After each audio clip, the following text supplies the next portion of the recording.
Let me tell you how I ended up changing the entire energy of a small town high school, how a girl who just wanted to be left alone became the last person you'd ever want to mess with. Yeah, that's me, Raven. And if you're rolling your eyes, thinking another new kid story, trust me, you don't know half of it yet. Because if you'd seen what happened in Cedar Ridge High, you'd probably still be talking about it years later, the day the bullies finally picked on the wrong girl. I moved to Cedar Ridge hoping for a fresh start, someplace quiet where my past could stay in the rear view. But nothing ever really changes in small towns like this. Same people, same gossip, and the same pecking order in the hallways unless you happen to shake things up. And let me tell you, people in Cedar Ridge noticed the minute I walked through those school doors, black leather jacket, combat boots, hair pulled back so tight it dared anyone to mess with me. I kept my head down, answered questions with the fewest words possible, didn't even bother trying to make friends. By lunchtime, rumors about the mysterious new girl were flying. Some said I looked like trouble. Others thought I seemed sad or just off. But all of them agreed I was different. And in Cedar Ridge, different means target. That's where Garrett Cruz comes in, the guy who thought he owned the place. Captain of the wrestling team, police chief's son, and cocky enough to think everyone else was put on earth to amuse him. He rolled with a pack of goons, Damon, Pierce, and Hunter, the kind of guys that got their kicks making weaker kids miserable. When Garrett first spotted me sitting alone, I guess he saw a challenge. Or maybe he just saw fresh meat, as he called it, because he strutted right over to my table in the cafeteria, flanked by his little army, ready to put on a show.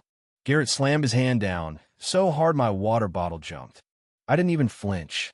He leaned in real close, doing his best bad cop impression. Didn't anyone teach you it's rude not to introduce yourself, new girl? I raised my eyes to meet his, and for a split second, he saw something there that made him pause, but he shook it off, thinking he was still in charge. I'm eating, I told him. Then I went back to my book. If you've ever seen a whole room freeze, waiting for a bomb to go off, you know that moment.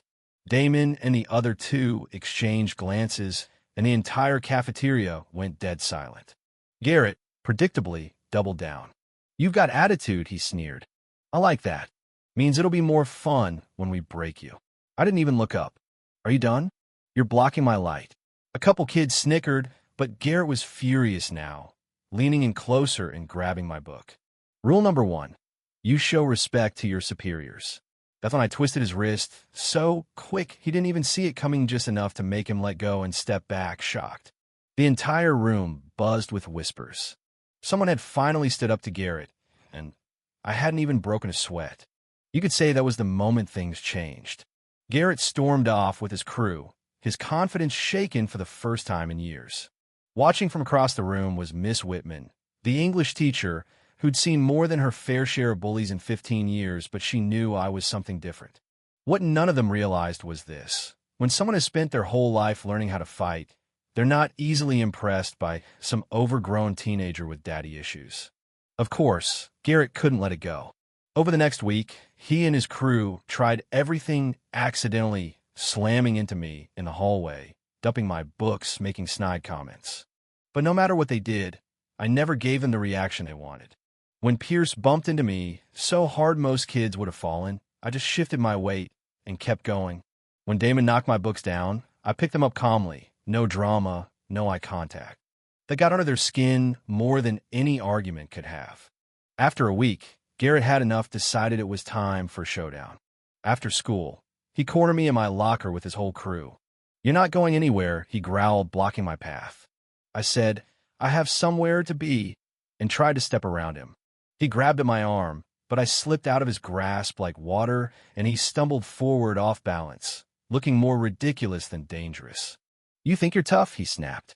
Pierce tried to come at me from behind, but I swept his legs out and dropped him before anyone could blink. Suddenly, I was standing there in a fighting stance, calm as ever, and they realized for the first time this was not going to go their way. Garrett, of course, couldn't back down in front of his guys. He barked, tomorrow, after school, behind the old gym. We'll settle this. I just shrugged. I'll be there. Try not to embarrass yourselves too badly. The news spread through the school by morning. People placed bets. Teachers pretended not to know, but everyone planned to watch. Garrett and his crew spent the day psyching themselves up, but you could see the cracks. I went through my classes like nothing was happening except for some subtle stretches in PE that my teacher, Mr. Coleman, definitely noticed. He'd coached fighters before, and he recognized a real one when he saw it. The real twist came from Miss Whitman, who found me in the library.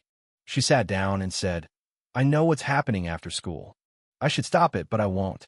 Garrett's gotten away with too much for too long." I looked up. My mother taught me that sometimes people only understand one language and sometimes that language is violence. Whitman's eyes widened. "Sarah Blackwood?" she whispered. "Sarah Shadow Blackwood, the MMA legend?" I nodded. She was my mom. She died 2 years ago, but she taught me everything before she went. Whitman squeezed my hand. "Just be careful. Garrett's dangerous, even if he's scared." I smiled. "Don't worry about me. Worry about them." When the final bell rang, the crowd drifted to the old gym, trying to play it cool, but anticipation hung thick in the air. Garrett and his boys had changed into their fight gear, trying to look the part. "Apologize for disrespecting me," Garrett demanded, "and maybe we'll go easy on you." I shook my head. "Counter offer.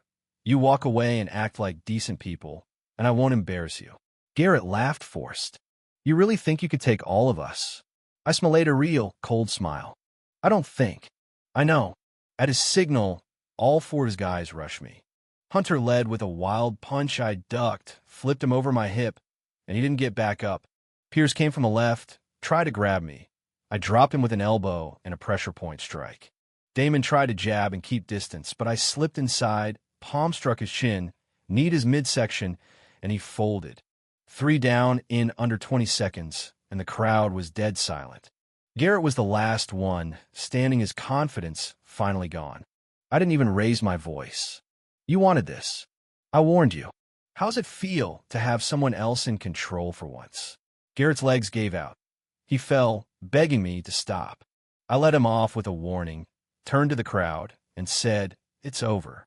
If anyone else wants to try bullying, remember what happened here. There's always someone stronger." By the next morning, the school felt different, lighter, somehow. Even kids who'd never made eye contact with me started nodding in the halls. Garrett and his crew disappeared for a few days.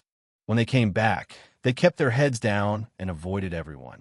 The reign of terror was oversnapped by a girl who just wanted to be left alone. A week later, Garrett came to me, different now, broken in a way that made me almost pity him. "I've started apologizing to people," he said. "It's not enough, but it's a start." I told him he'd have to keep proving he was different every day. He's volunteering now, helping at the youth center, trying to do better. Maybe some people do change. Time will tell. The real payoff wasn't seeing bullies grovel. It was the letter I got from a kid who'd been Garrett's first victim. Said he'd nearly ended his own life, but knowing someone finally stopped the bullies helped him heal. That's why I started a self-defense class with Miss Whitman. We weren't just teaching kids to fight, we were teaching them not to be helpless, to have confidence, to walk through these halls with their heads high. In the spring, I got a full scholarship to study criminal justice. I kept my plans quiet, but I knew what I wanted, to keep fighting for people who can't fight for themselves.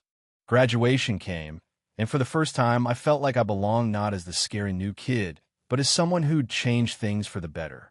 5 years later, I came back to Cedar Ridge not as a student, but as Detective Blackwood, here to help with a new wave of bullying and violence. The self-defense program was still going strong, run by Emma, one of my first students. The school had changed, but the battle wasn't over. A kid came to me, scared for his sister. I told him, "Your job is to be smart. Mine is to make sure no one gets hurt.